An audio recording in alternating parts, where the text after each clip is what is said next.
বেরো, বেরো এক্ষুনি, বেরিয়ে যাও। মিসেস মল্লিক, মিসেস মল্লিক, আপনি ভুল করছেন মিসেস মল্লিক।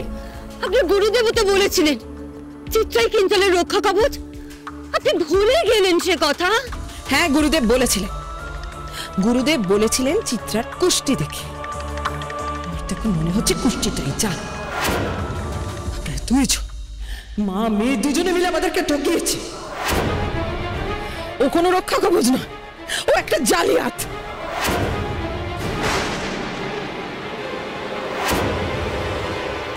কিঞ্জল, তোমার মা এসব কি বলছেন? কিঞ্জল, তুমি আমার মেয়েকে সিঁদুর পরিয়েছো।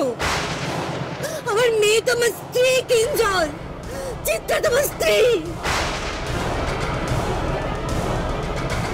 না মিসেস বসু, আপনি ভুল করছেন। সিঁদুর পরালেই বিয়ে হয়ে যায় না।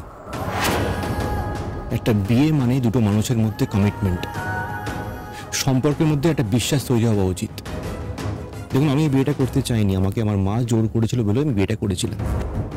কিন্তু আপনার মেয়ে চিত্রা এই বিয়েটা নিজের ইচ্ছেতেই করেছে। তার মানে কি, ওর মধ্যে একটা কমিটমেন্ট থাকা দরকার, তাই তো? আমি তো দেখতেই পাচ্ছি তার কমিটমেন্টের নমুনা। যে মেয়েটা সারাদিন সবাই কানের কাছে ফুলসজ্জা করে জ্ঞান জ্ঞান করছিল, আজ সে কি করলো? আমি যখন বাড়িতে ছিলাম না, একটা পরপুরুষকে ডেকে থাক, এর চেয়ে বেশি আমি কিছু বলবো না। দেখুন, আমি না কারোর অনুরোধ, কারোর জোরাজুরি আর শুনতে চাই না, আমি শুনবো না। আমি আপনার মেয়ে চিত্রার সাথে এক ছাদের তলায় থাকতে চাই না। আপনারা প্লিজ এই বাড়ি থেকে বেরিয়ে যান। মা, ওনাদের বলো বাড়ি থেকে বেরিয়ে যেতে। বেরো, শুনতে পেলে না? বেরো, আপনিও বেরো। আপনারা দুজনে এখান থেকে বেরিয়েছে। মিসেস মল্লিক, আপনি কি বলছেন? মিসেস মল্লিক, প্লিজ এরকম করবেন না। এখানে দাঁড়িয়েছে অজয়, এদেরকে বের করে দাও। এসো এসো।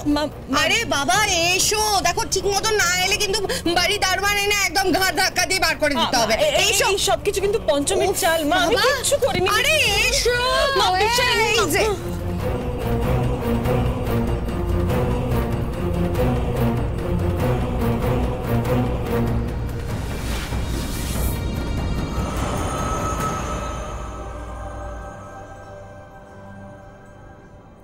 কি যে হচ্ছে এই বাড়িতে, কিছুই তো আমার মাথায় ঢুকছে না। কেমন জট পাকেই যাচ্ছে।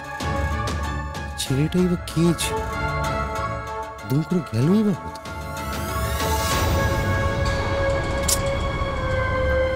এসো এসো। আমার হাতটা ছাড়ো। আরে এসো বলছি।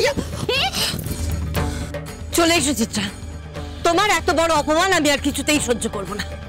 এক মুহূর্ত আমরা এই বাড়িতে থাকবো না। চলে এসো।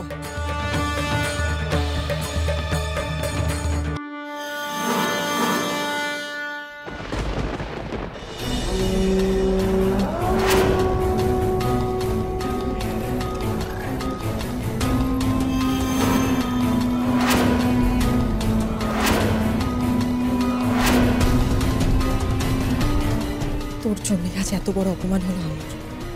আমি তোকে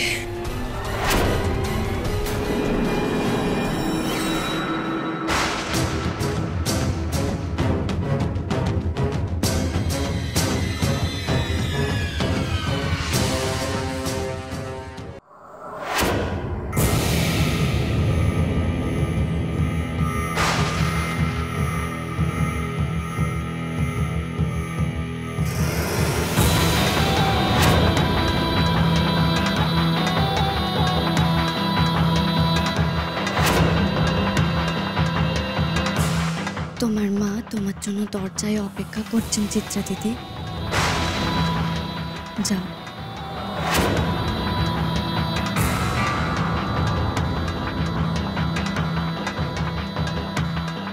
তোমারে আমি আর বাবুরে সম্মোহন করতে দেব না চিত্রা দিদি। আর নতুন করে সে সুযোগ তুমি পাবে না। আজ সত্যি পঞ্চমী আমাদের রানী হলো। জয় রানীমার জয়, জয় রানীমার জয়। চলো চিত্রা, যেই বাড়িতে আমাদের এত অসম্মান করা হলো সেই বাড়ির ছেলের রক্ষা কবচ হয়ে কোনো লাভ নেই। এসো এসো।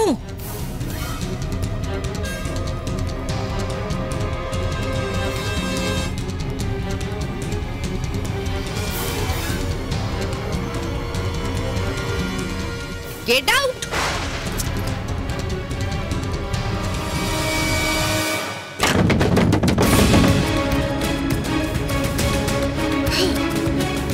জেঠিমণি,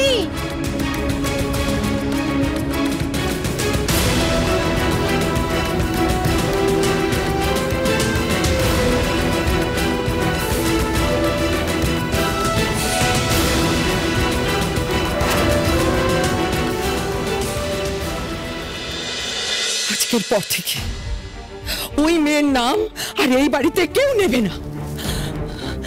কি জানি কি বোঝালো আমাকে,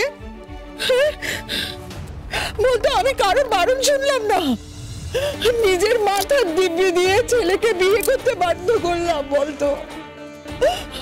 আরেকটু হলেই আমি মা হয়ে ছেলে কত বড় সর্বনাশ করতে বসেছিলাম বল। ও বড় বৌদি, এইভাবে কেঁদো না। তোমার দোষ কি বলো তো? তুমি তো কিঞ্জলের ভালোর জন্যই চিত্রাকে পছন্দ করেছিলে, তাই না? এই কিসের ভালো রে? কিসের ভালো? শুধুমাত্র জেদের বশবর্তী হয়ে তোর বড় বৌদি এত বড় সিদ্ধান্ত নিয়েছিল। অস্বীকার করতে পারবে? জিজ্ঞাসা কর, অস্বীকার করতে পারবে? ভাই আপনারা ওসব কথা দয়া করে তুলবেন না। কেন তুলবো না পঞ্চমী? কেন তুলবো না বলতে পারো? ছেলের ফারার কথা ভাবতে ভাবতে তোমার মা ঠাকুরের মাথাটা খারাপ হয়ে গিয়েছে, তাই যাকে তাকে পাচ্ছে তুলে নিয়ে এসে ভাবতে ছেলের বউ করবে। আমি তো জানতাম এটা হবে, আমি অবাক হইনি। চিত্রা, চিত্রা দাঁড়াও। চিত্রা আমার কথা শোনো, দাঁড়াও চিত্রা। চিত্রা, আমি আপনার মেয়ে চিত্রার সাথে এক ছাদের তলায় থাকতে চাই না। আপনারা প্লিজ এই বাড়ি থেকে বেরিয়ে যান। মা, ওদের বলো বাড়ি থেকে বেরিয়ে যেতে।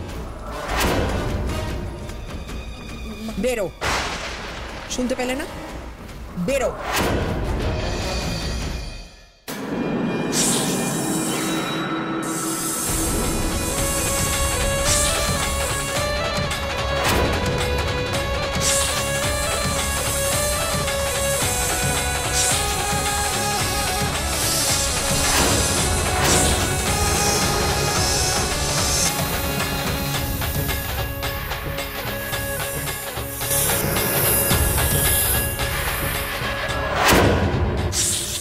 চিত্রা, চিত্রা থামো, শান্ত হও। চিত্রা থামো।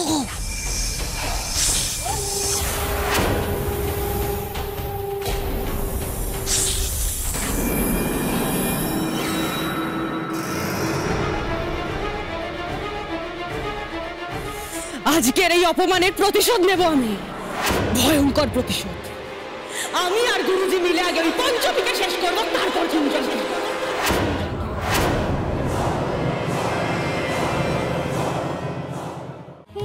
শিব সুন্দর বাছাল পরিহর।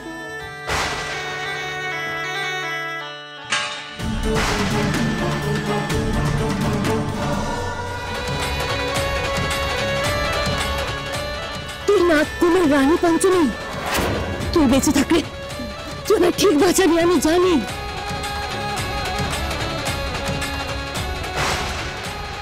এই সাপ কোথায় লুকিয়েছিল?